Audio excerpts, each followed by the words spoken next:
God the Father speaks to his children. ദൈവപിതാവ് മക്കളോട് സംസാരിക്കുന്നു. പിതാ പരമേശ്വർ अपने बच्चों से बोलते हैं. ദൈവപിതാ തൻ മക്കളിടം പേസുകിറാർ. അനന്തകാലം എനിക്കൊരാഗ്രഹമേയുള്ളൂ എന്ന് മനസ്സിലാക്കിയാലും മനുഷ്യർക്കിടയിൽ ഞാൻ അറിയപ്പെടണം, സ്നേഹിക്കപ്പെടണം, എന്നെന്നും മനുഷ്യരോടൊത്തായിരിക്കാൻ ഞാൻ ആഗ്രഹിക്കുന്നു. എന്റെ സൃഷ്ടികളായ മനുഷ്യരുടെ പിതാവും സഹോദരനും ഉറ്റമിത്രവുമായി ഭൂമിയിൽ വന്ന് വസിക്കാൻ, അല്ലെങ്കിൽ പിന്നെ എന്തിനാണ് കൂടാരവും സാക്ഷ്യപേടകവും നിർമ്മിക്കാൻ ഞാൻ മോശയോട് ആവശ്യപ്പെട്ടത്? അത് എന്റെ തീക്ഷ്ണമായ ആഗ്രഹമായിരുന്നു. എന്നിട്ടും അവർ എന്നെ മറന്നു. അനവധി പാപങ്ങൾ ചെയ്ത് എന്നെ ഉപദ്രവിച്ചു. എന്നിട്ടും പിതാവായ ദൈവത്തെക്കുറിച്ച്, അവരെ രക്ഷിക്കുക എന്ന അവിടുത്തെ ഒരേയൊരു ആഗ്രഹത്തെക്കുറിച്ച് അവരെ ഓർമ്മിപ്പിക്കുവാൻ മോശയ്ക്ക് ഞാൻ പ്രമാണങ്ങൾ കൊടുത്തു. അവർ ആ പ്രമാണങ്ങൾ പാലിക്കുമെന്നും അതുവഴി അവരുടെ ഇന്നത്തെയും എന്നത്തെയും രക്ഷയിൽ തൽപരനായ അനന്ത നന്മയായ നല്ല പിതാവിനെ ഓർമ്മിക്കുമെന്നും കരുതി. പക്ഷേ ഇതെല്ലാം മറന്ന് ജനങ്ങൾ തെറ്റിലേക്കും ഭയത്തിലേക്കും വഴുതി വീണു. ഞാൻ മോശ വഴി നൽകിയ പ്രമാണങ്ങൾ പാലിക്കുക ക്ലേശമാണെന്ന് കരുതി അവർ എളുപ്പത്തിൽ അനുസരിക്കാവുന്ന സ്വന്തം കൽപ്പനകൾ തന്നിഷ്ടപ്രകാരം ഉണ്ടാക്കി.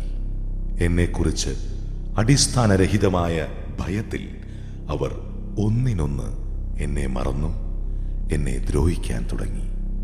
എന്നിട്ടും മക്കളോടുള്ള എന്റെ സ്നേഹത്തിന് ഒരു കുറവും ഉണ്ടായില്ല.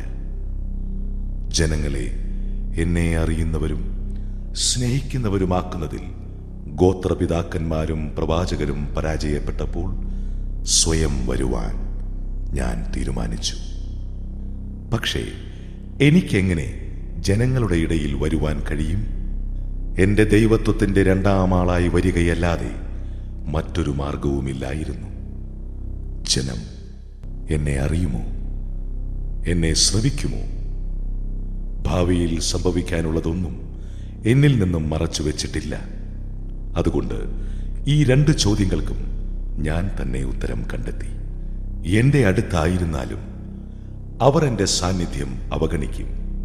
എന്റെ പുത്രനിലൂടെ അവർ എന്നോട് ക്രൂരമായി പെരുമാറും. എന്തെല്ലാം നന്മകൾ അവനവർക്ക് ചെയ്തു കൊടുത്താലും എന്റെ പുത്രനിൽ അവർ എന്നെ ദുഷിച്ചു പറയും. കൊല്ലാനായി അവർ എന്നെ കുരിശിൽ തറയ്ക്കും. ഇതുകൊണ്ട് ഞാൻ അവസാനിപ്പിക്കണമോ? ഇല്ല, ഇല്ല. എനിക്ക് എന്റെ മക്കളോട്, മനുഷ്യരോട് അത്ര വലിയ സ്നേഹമാണുള്ളത്. എന്റെ പ്രിയ പുത്രനേക്കാൾ, എന്നേക്കാൾ ഞാൻ നിങ്ങളെ സ്നേഹിക്കുന്നുവെന്ന കാര്യം നന്നായി മനസ്സിലാക്കുക. മറ്റുള്ളവരുടെ പാപപരിഹാരത്തിന് എന്റെ സൃഷ്ടികളിൽ ആരെങ്കിലും ഒരാൾ എന്റെ പുത്രന്റേതുപോലൊരു ജീവിതത്തിനും മരണത്തിനും സന്നദ്ധനാകുന്ന പക്ഷം ഞാൻ സംശയിക്കും. സത്യമാണ് ഞാൻ പറയുന്നത്. എന്തുകൊണ്ട്? ഞാൻ എന്റെ പുത്രനിലൂടെ സഹിക്കാതെ എന്റെ പ്രിയ സൃഷ്ടിയെ സഹിക്കാൻ അനുവദിച്ചാൽ അത് എന്റെ സ്നേഹത്തിന്റെ വഞ്ചനയായിരിക്കും. ഇതാണ് ചുരുക്കത്തിൽ എന്റെ സ്നേഹകഥ. പുത്രനിലൂടെ ഞാൻ മനുഷ്യരുടെ ഇടയിൽ വരുന്നത് വരെയുള്ള കഥ. എന്റെ മക്കളുടെ ബലഹീനത എനിക്ക് നന്നായി അറിയാം. അതുകൊണ്ട് വീഴുന്നിടത്ത് നിന്ന് വീണ്ടും എഴുന്നേൽക്കുന്നതിന് അവർക്ക് സംവിധാനമുണ്ടാക്കി കൊടുക്കുവാൻ ഞാൻ പുത്രനോട് ആവശ്യപ്പെട്ടു. ഈ മാർഗം പാപത്തിൽ നിന്ന് അവരെ ശുദ്ധീകരിക്കാൻ സഹായിക്കും. അങ്ങനെ അവർ വീണ്ടും എന്റെ സ്നേഹത്തിന്റെ മക്കളാകും. പ്രധാനമായും 7 കൂദാശകളാണ് ആ മാർഗങ്ങൾ. വീഴ്ചയ്ക്ക് ശേഷവും രക്ഷ പ്രാപിക്കാൻ ഏറ്റവും അധികം സഹായിക്കുന്നത് കുരിശാണ്. നിങ്ങൾ ആഗ്രഹിക്കുന്നുവെങ്കിൽ കുമ്പസാരം, കുർബാന എന്നീ കൂദാശകളിലൂടെ ഓരോ നിമിഷവും എന്റെ പുത്രന്റെ രക്തം നിങ്ങളിലേക്ക് ഒഴുകിക്കൊണ്ടിരിക്കും.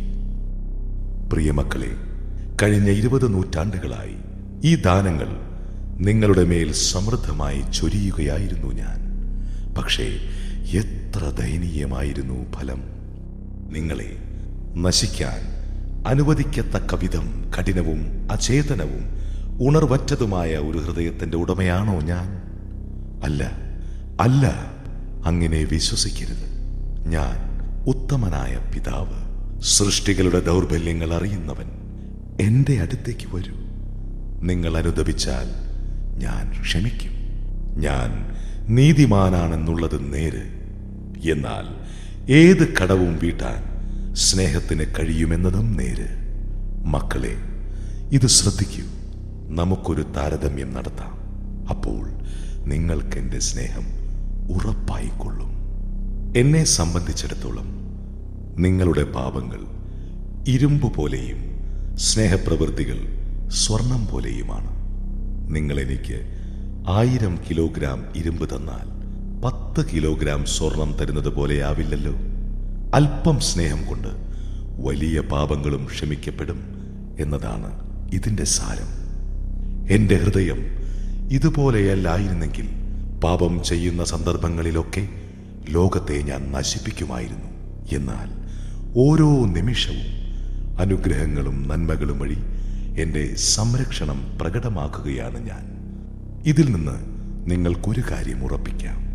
എല്ലാ പിതാക്കന്മാർക്കും ഉപരി നിങ്ങളെ സ്നേഹിക്കുന്ന ഒരു പിതാവുണ്ടെന്ന്. ഒരിക്കലും ആ സ്നേഹത്തിന് വിരാമമിടാത്ത ഒരു പിതാവുണ്ടെന്ന്.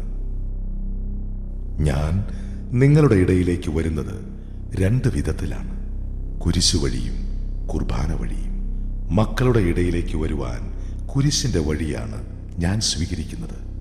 കാരണം എന്റെ പുത്രനിലൂടെ നിങ്ങളെ രക്ഷിക്കാൻ ഞാൻ ഉപയോഗിച്ചത് കുരിശാണ്. നിങ്ങൾ പുത്രനിലേക്കും അവൻ വഴി എന്നിലേക്കും വരുവാൻ കുരിശല്ലാതെ മറ്റു മാർഗമൊന്നുമില്ല.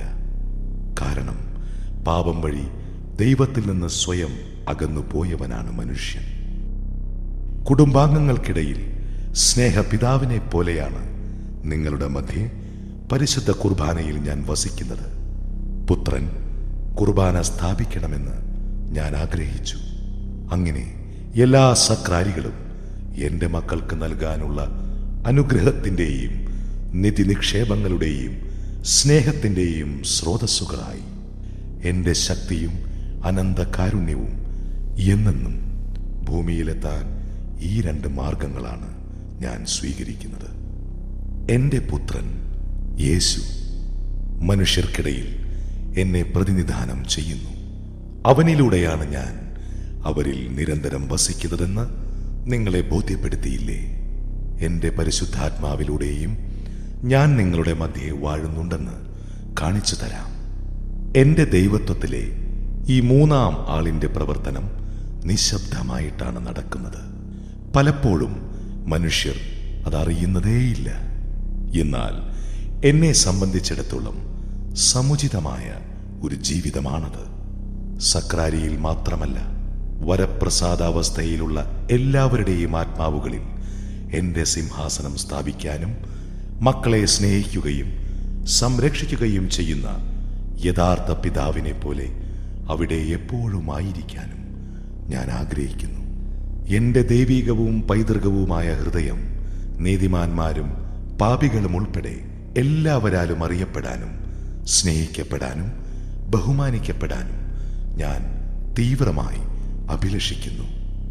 ഈ 3 സമ്മാനങ്ങളാണ് മനുഷ്യരിൽ നിന്ന് ആരാധനയായി കിട്ടാൻ ഞാൻ ആഗ്രഹിക്കുന്നത്. അതുവഴി ഞാൻ എപ്പോഴും കാരുണ്യവാനും നല്ലവനുമായിരിക്കും. ആദം മുതൽ യേശുവിന്റെ വളർത്തുപിതാവായ ജോസഫ് വരെ, ജോസഫ് മുതൽ ഇന്ന് വരെയുള്ളവർക്ക് ഞാൻ എന്തൊക്കെയാണ് ചെയ്തു കൊടുത്തിട്ടില്ലാത്തത്? അതുകൊണ്ട് മനുഷ്യർ അവരുടെ സ്രഷ്ടാവും പിതാവും രക്ഷകനുമായ എനിക്ക് അവകാശപ്പെട്ട പ്രത്യേകമായ ബഹുമാനാദരങ്ങൾ നൽകേണ്ടതാണ്. ദൈവത്തിന് പ്രത്യേകമായ ആരാധന നൽകണമെന്ന് പുറപ്പാടിന്റെ പുസ്തകത്തിൽ വായിക്കുന്നില്ലേ? പ്രത്യേകിച്ച് ദാവീദിന്റെ സങ്കീർത്തനങ്ങളിലുമുണ്ട് ഈ പഠനങ്ങൾ. ഏകദൈവത്തെ മാത്രമേ സ്നേഹിക്കുകയും ആരാധിക്കുകയും ചെയ്യാവൂ എന്ന് മോശയ്ക്ക് കൊടുത്ത പ്രമാണങ്ങളിൽ ഞാൻ എടുത്തു പറഞ്ഞിരുന്നു. സ്നേഹവും ബഹുമാനവും ഒന്നിച്ചു പോകുന്ന 2 കാര്യങ്ങളാണ്. ഒട്ടേറെ അനുഗ്രഹങ്ങൾ നിങ്ങളുടെ മേൽ വർഷിച്ച എന്നെ നിങ്ങൾ പ്രത്യേകം ബഹുമാനിക്കണം. നിങ്ങൾക്ക് ജീവൻ നൽകവേ എൻ്റെ ഛായയിലാണ് ഞാൻ നിങ്ങളെ സൃഷ്ടിച്ചത്. അതുകൊണ്ട് എൻ്റെ ഹൃദയം പോലെ ഉണർവുള്ളതായിരിക്കണം നിങ്ങളുടെ ഹൃദയം. നിങ്ങളുടെ ഹൃദയം പോലെ എൻ്റെ ഹൃദയവും. ഞാൻ നിങ്ങൾക്ക് വാഗ്ദാനം ചെയ്തതെന്താണെന്നോ? നിത്യജീവൻ. എന്നെ എൻ്റെ പുത്രനിലൂടെ നിങ്ങൾ സ്തുതിക്കുന്നുണ്ടെന്ന് എനിക്കറിയാം. അവനിലൂടെ എല്ലാം എനിക്ക് സമർപ്പിക്കുന്നവരുമുണ്ട്. പക്ഷേ വളരെ കുറച്ചു പേർ മാത്രമേ അങ്ങനെ ചെയ്യുന്നുള്ളൂ. പുത്രനെ ബഹുമാനിക്കുന്നവർ എന്നെ ബഹുമാനിക്കുന്നില്ലെന്നല്ല പറയുന്നത്. തീർച്ചയായും നിങ്ങൾ എന്നെ ബഹുമാനിക്കുന്നുണ്ട്. കാരണം ഞാൻ അവനിലാണ് വസിക്കുന്നത്. അങ്ങനെ അവന്റെ പുകഴ്ചയ്ക്കുള്ളതെല്ലാം എന്റെയും പുകഴ്ചയ്ക്കുള്ളതാണ്. എന്നാൽ സൃഷ്ടാവും പിതാവുമായവനെ മനുഷ്യർ പ്രത്യേക ഭക്തിയോടെ ബഹുമാനിക്കണമെന്നാണ് എൻ്റെ ആഗ്രഹം. നിങ്ങൾ എന്നെ എന്തുമാത്രം ബഹുമാനിക്കുന്നുവോ അത്രയ്ക്ക് പുത്രനെയും ബഹുമാനിക്കുന്നുണ്ട്. കാരണം എൻ്റെ അഭീഷ്ടമനുസരിച്ചാണ് അവൻ മനുഷ്യരൂപമെടുത്തതും നിങ്ങളുടെ ഇടയിൽ വന്നതും തന്നെ അയച്ചവനെ നിങ്ങൾക്ക് വെളിപ്പെടുത്തി തന്നതും. നിങ്ങൾക്ക് എന്നെ അറിയാനിടയായാൽ എന്നെയും എൻ്റെ പ്രിയപുത്രനെയും ഇപ്പോൾ സ്നേഹിക്കുന്നതിലും കൂടുതലായി നിങ്ങൾ സ്നേഹിക്കും. വീണ്ടെടുപ്പിന്റെ രഹസ്യത്തിലൂടെ എൻ്റെ മക്കളായി തീർന്നവരിൽ പലരും എൻ്റെ പുത്രനിലൂടെ സകല മനുഷ്യർക്കുമായി ഞാൻ ഒരുക്കിയ മേച്ചിൽ സ്ഥലങ്ങളിലില്ല. ഇത്തരം മേച്ചിൽപ്പുറങ്ങളുണ്ടെന്ന് അറിയാത്തവരായി ഇനിയും എത്ര പേരുണ്ടെന്നോ? എൻ്റെ കരവേലയുടെ ഫലമായ എത്രയോ ആളുകൾ തങ്ങളെ രൂപപ്പെടുത്തിയ കൈകൾ ഏതെന്നറിയുന്നു പോലുമില്ല. സഭയുടെ ആരംഭകാലം മുതൽ നിങ്ങൾ പ്രത്യേക ഭക്തിയോടെ എന്നെ ബഹുമാനിച്ചിരുന്നുവെങ്കിൽ 20 നൂറ്റാണ്ട് കഴിഞ്ഞിട്ടും വിഗ്രഹാരാധന, വിജാതീയത, വ്യാജ ദുഷ്ട വിഭാഗങ്ങൾ എന്നിവയിൽ വളരെ കുറച്ചാളുകൾ മാത്രമേ കാണുമായിരുന്നുള്ളൂ. എൻ്റെ സമയം സമാഗതമായിരിക്കുന്നു. ഞാൻ അറിയപ്പെടുകയും സ്നേഹിക്കപ്പെടുകയും ബഹുമാനിക്കപ്പെടുകയും വേണം. അങ്ങനെ അവരുടെ സൃഷ്ടാവായ എനിക്ക് അവരുടെ പിതാവാകണം, രക്ഷകനാകണം, ഒടുവിൽ അവരുടെ നിത്യാനന്ദത്തിന്റെ വിഷയവും.